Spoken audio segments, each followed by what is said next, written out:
Hi guys, welcome back to Transits and Tactics. Another transit, actually a very interesting transit, and it has so much potential in it. And yet, if you're doing things maybe slightly incorrectly, there's also, it can come and kind of hit you in the face. That's what's happening to me. And I would love to talk about this energy. So the solar transit is in the gate 14, and this is the gate of power skills. You can ask yourself a question during this time. What abundance am I attracting? Because this is a very individual circuit gate. So you're focusing within, you're focusing on your own unique direction. And it's a kind of time where you might start feeling much more personally empowered about your where you're heading and kind of seeing your goals. I absolutely have to say I'm noticing this. A lot of things became much more clear, even things that I thought I was clear on, kind of, everything like a puzzle, comes together and now there's a beautiful picture. So it's really, really beautiful. One of the big prominent topics that could be on your mind is money. This is, because when we're changing a direction, it's always like, okay, what resources do we need to make this happen? How can we either spend this money wisely, or how can we generate resources wisely so that we can get, there? And it's definitely, on the back of definitely a theme for my week. I can share that. And it's great because, there is this kind of waves I'm noticing, because you're focusing on where you want to be. And of course, there's a process. Every change has this process with a lot of confusion in between. And I know more than anyone because my conscious son is in gate 64, the gate of confusion. We had a transit through that in September. And, it's like you have to be careful. You have to be at ease with the lack of clarity, because you have to trust that something is unfolding. And I find that this time, this is exactly on a kind of micro levels, exactly what happens. And and there is the direction. You calculate what you need, you see what you need, what resources you need, how can you make the money, or how can you spend the money, and then unexpectedly things pop up and this clarity comes in and information comes from different sources, and then you can save a little there or make a little there, and it's just a really, really cool energy when you are attuned with it, when you're open with it. But there is also a but, because this is a sacral gate, sacral center gate, which means that it's activated especially if you have, any kind of harmonic, like a second gate on your identity center. I have that, and I feel like it's really pushing me to do more. And then when I overdo more, especially if it's for others and it's not really correct for me, or maybe an incorrect for me project that I didn't really follow my authority and I got engaged into this project, and then it hits me with exhaustion. And that's what happens with the sacral when you overwork it. And especially if you're naturally a non-sacral person and you start working, because there is this need, there is this, and the push comes from the fact that, if you are a sacral creature manifesting January to January, right? Most of the people, 70% of the world, are the generator types. And for you, the direction, for you, the existential question is, who am I? And when you're talking about direction, it's about how you vibe, how you love doing what you're doing, because you are kind of into doing. And that's what gives you this sense of satisfaction. So this is the gate that is about, what can you be doing? The creative work, the work that you love, that can be sustained. Because if you love what you do, if you're a generator type, you will generate consistent energy for doing that thing. The problem is that most of the time we are either in work or in some sort of form of activity where we do things we should do and not the things that we love doing, right? And so with all these shoots just exhaust us. And I had 2 days I was completely out of action this week, and I'm trying to go back. I wanted to say because, but I don't know yet why. I haven't yet figured what I was overdoing. I know I was definitely probably, overthinking about all the resources I need, because I'm moving apartments now. It's like literally happening this and next week. So yeah, this is a lot of changes. Now, the earth is grounding this in the gate of contribution. We just had the transit in gate 8. It's gate 8. We had the transit a couple of weeks ago, and there is a temptation to put all this, energy, and to put all in, and financial resources to express your contribution. So you can be spending money on, or energy, not money, but energy on putting yourself out there. And I know I have been doing a lot of work on my website, for example, and I'm loving this. All these themes are showing in the love, the satisfaction, the putting yourself out there, great little insights, so if you were in a kind of marketing lull, this is a great time now to kind of restart your visibility, send that email to your list, start a launch, do something, because everything is kind of supporting you. And if you're like me and you have the gate 2 active on your identity center, then there is this channel now formed, and you have this I think it's a channel of a beat, isn't it? 214. It's called the beat.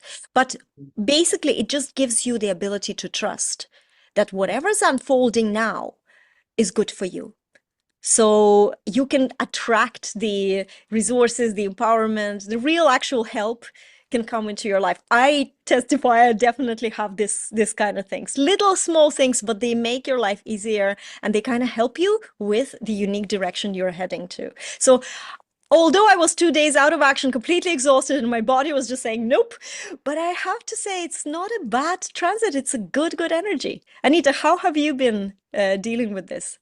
Absolutely. This is my birthday energy. My son is activating the gate Happy 14. birthday, by the way. Yeah, yeah, thank you. And the earth activates the gate 8. And what Uranus is also in gate 8.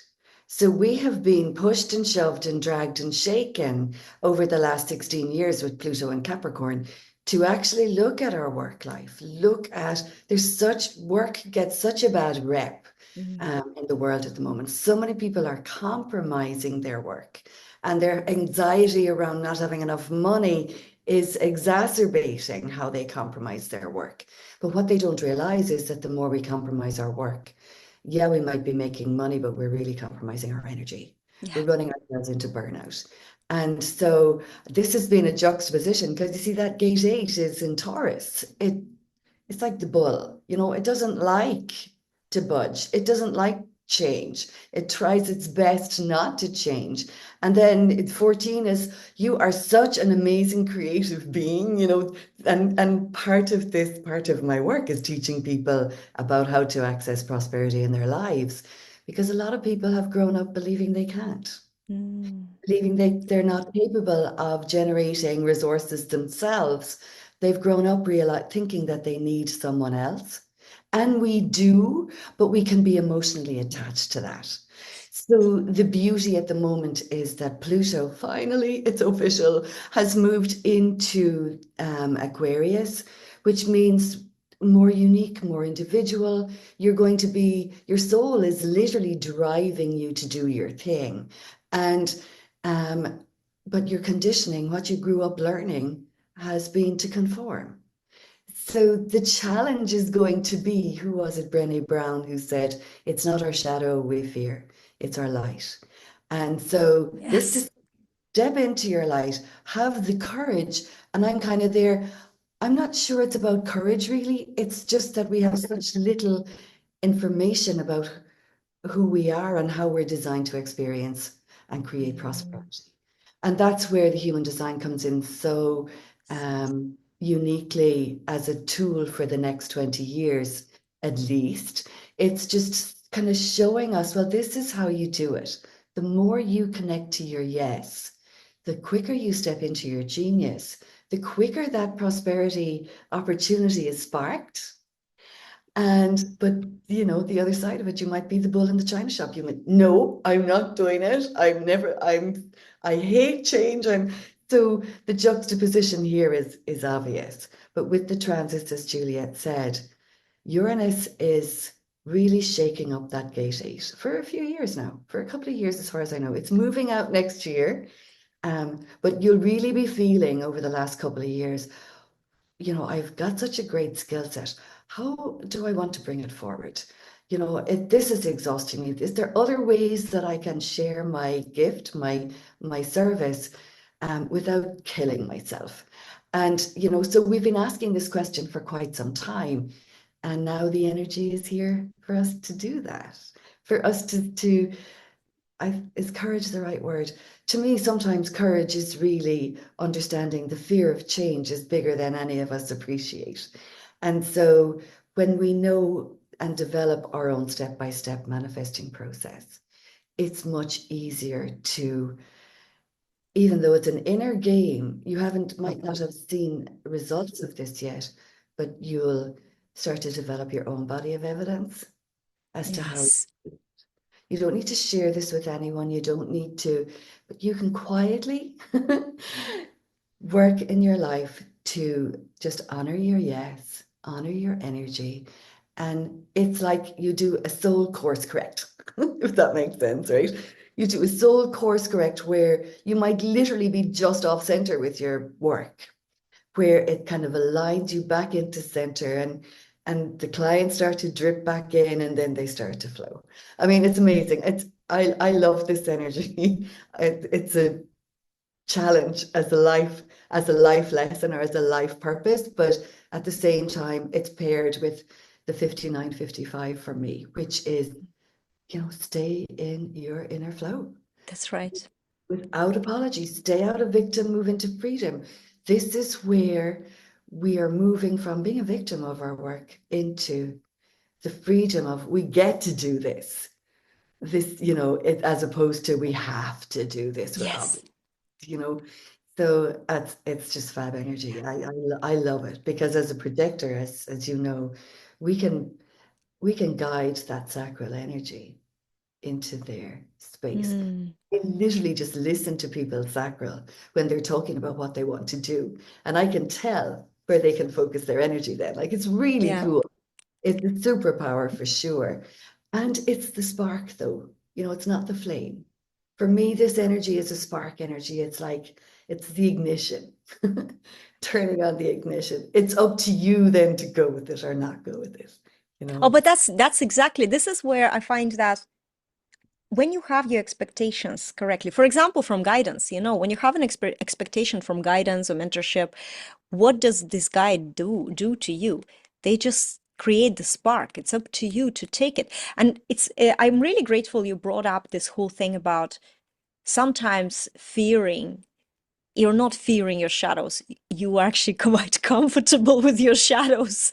It's the light that you fear. Because I was thinking about it while I was there, exhausted and sick. These 2 days I had a break, and I really thought about the whole journey of my with online visibility. I'm in my 8th year now, and I was looking at this back at this journey, and every time what was holding me back was being afraid of the light, being afraid of showing up. And I am here, like, they call me the queen of visibility. Everybody has the fear of showing up. It just manifests in different ways. Sometimes it's completely paralyzing, especially when you don't have the evidence or the experience of what happens when you do.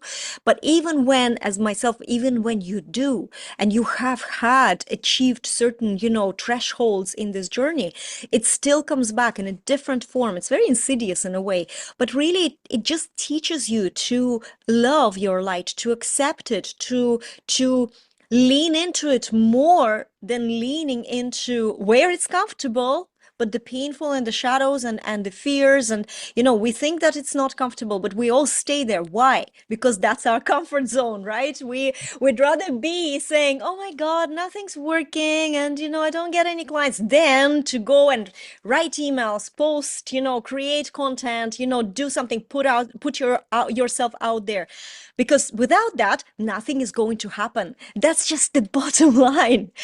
And it's just it's human nature, I think, is Mm. to doubt it, like finding any excuse why not to put yourself out there, and then saying, oh, I'm so badly disciplined. And guys, I'm talking about myself. I'm not here calling out anyone, although you might recognize yourself, right? I do the same things. We do the same things. We're saying, I'm lazy, I'm not disciplined, or if somebody with a big stick was standing over me, I would do that, and all these things. But the truth is that what, Anita, you just said, if you actually feel like, oh my God, I get to share, I get to do this. And I had a confirmation because I was very inconsistent with my email marketing in the last 2 years. Well, I had some personal life issues, but I thought, okay, I'm going to get back on this. And the moment I started, people started replying. And if you are an online coach, replying is not that often that it happens. When people heart, like, they just feel so touched that they reply. And this week alone, I've had so many replies. I was really,